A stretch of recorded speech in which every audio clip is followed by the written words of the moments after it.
তরমুজবাদী তৃণমূল হলে হবে না, ওপরটা সবুজ ভিতরটা লাল হলে চলবে না।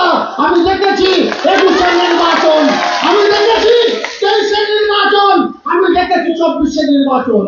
অনেকে পাঁচিলে উঠে বসেছিল, তারা ভেবেছিল তৃণমূল থাকবে কি যাবে, কিন্তু তৃণমূল আছে, মমতা বন্দ্যোপাধ্যায় আছে, অভিষেক বন্দ্যোপাধ্যায় থাকবে।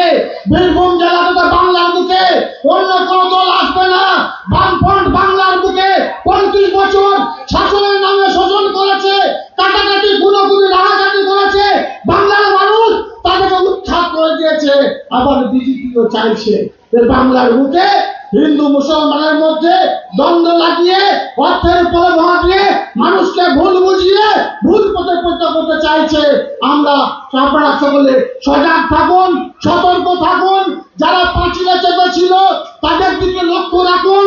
আবার 26-এর নির্বাচন আসছে, তারা আবার পাঁচিলে উঠবে।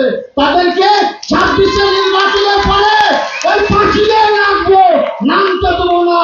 এই সংকল্প, এই সংঘবদ্ধ আমাদের এই 26-এর আজকের মঞ্চ থেকে আমাদেরকে নিতে হবে। আমরা মমতা বন্দ্যোপাধ্যায়, অভিষেক বন্দ্যোপাধ্যায় যে উন্নয়ন করছে বাংলার বুকে, সেই উন্নয়নের রথে ভালো লাগানোর চেষ্টা করছে নিজেদের মধ্যে। সেই জন্য সে তৃণমূলদের আমি আজকের মঞ্চ থেকে সাবধান করতে চাইছি যে আমরা লড়াই করে সংগ্রাম করে দলটা এনেছি রক্তের বিনিময়ে। আমরা ভুলে যাইনি বিগত দিনের সেই কথা। তাই যারা আমাদের মমতা বন্দ্যোপাধ্যায় দলকে, তৃণমূল কংগ্রেস দলকে কলুষিত করতে চাইছেন, তাদের উদ্দেশ্যে বলতে চাই সহজে ছেড়ে দেবো না। বীরভূম জেলার 11টা যে সিট আছে, 11টা বিধানসভা আছে, 11টা বিধানসভাতে মমতা বন্দ্যোপাধ্যায়, অভিষেক বন্দ্যোপাধ্যায় যাদের মনোনীত করবে তারাই জিতবে। আর যারা তরুণবাজি তৃণমূল তারা শুধু দেখতে থাকবে, পাঁচিলে বসেই থাকবে। পাঁচিল থেকে তাদের নামতে দেবো না, সে কথাটাই আমি বলেছি। যেমন সামনে আছে না পিছনে আছে সে বিষয় নিয়ে মন্তব্য করতে চাই না।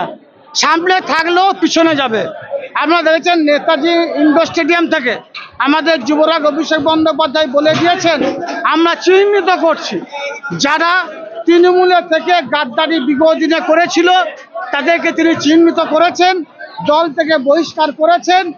এখনো যারা তৃণমূলের থেকে গাদ্দারি করছে, ছাইথিয়ার মতো জায়গায়, শিউরুটিয়ার মতো জায়গায়, দুবরাজপুরের মতো জায়গায়, রামপুরহাটের মতো জায়গায়, নানুরের মতো জায়গায় অশান্তি বাঁধাতে চাইছে, তারা সাবধান থাকুন।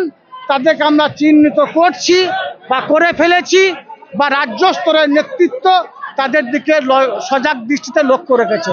দেখুন বীরভূম জেলার বুকে বিগত দিনে বামফ্রন্টের যে অন্যায়, অত্যাচার, অবিচার, তার বিরুদ্ধে আমরা প্রতিবাদে গর্জে উঠেছিলাম। আমি আমার পরিবারের 3 জনকে হারিয়েছি, আরও অনেক সহযোদ্ধা সহকর্মীকে হারিয়েছি। এক পাও পিছু হটিনি, আগামী দিনেও হটবো না।